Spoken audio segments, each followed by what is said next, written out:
મારી ઓળખાણ છે વાસ્મોમાંથી હું એન્જિનિયર છું. મારી સાથે ડિસ્ટ્રિક્ટ કોર્ડિનેટર બલદેવભાઈ ચૌહાણ હાજર છે. સાથે સોશિયલ મોબિલાઇઝરની પોસ્ટ હોય મેહુલભાઈ ખૂટ પણ હાજર છે. જે સોશિયલ પ્રોસેસ કરે છે મેહુલભાઈ ખૂટ કરે. ડિસ્ટ્રિક્ટ જિલ્લામાં જે ધ્યાન રાખે અમારા બલદેવભાઈ ચૌહાણ છે. જિલ્લામાં જે એન્જિનિયર તરીકે હું કામ કરું છું, હું લીલિયા તાલુકાની અંદર હું એન્જિનિયર. નિકુંજભાઈ કલકાણી. બરાબર છે. આ યોજના જે નલ સે જલ યોજના જે છે એ લોક ભાગીદારી વાળી યોજના છે. આની અંદર 10% 90-10 ની યોજના છે. સોશિયલ પ્રોસેસ કરીને એના જે કઈ ઠરાવ હોય એની જે યોજનામાં તમારે કઈ એની જરૂરિયાત હોય, કાગળ સૈદ્ધાંતિક કાગળની જરૂરિયાત અમારા મેહુલભાઈ પ્રોસેસ પૂરી કરી છે. ત્યાર પછી આની અંદર એવી વાત હતી કે કનેક્શન જે છે લાઈન પાણી પુરવઠા બોર્ડ દ્વારા નાખવામાં આવેલ છે. ઘરે ઘરે બધી લાઈન છે, માત્ર કનેક્શન આપવાનું હતું.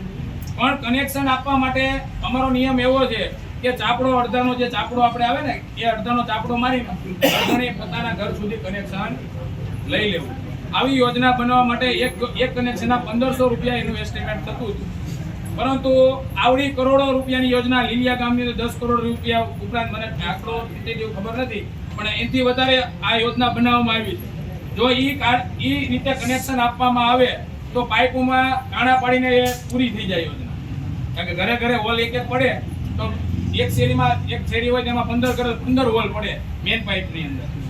એટલે અમારા પાણી પુરવઠા બોર્ડના અધિકારીઓ, વાસ્મોના અધિકારીઓ બેસીને આ લીલિયાવડું મોટું જ્ઞાન રૂરલ નામ કહેવાય તો એ એસ્ટિમેટ બનાવી એની અંદર ઘોડી સિસ્ટમ ઊભી કરી કે ભાઈ એક જ લાઈનની અંદર ઘોડી મારી દિવાલ ઉપર ઊભી કરી દેવાની, એમાં અડધાના કનેક્શન સુધી પહોંચાડવાના.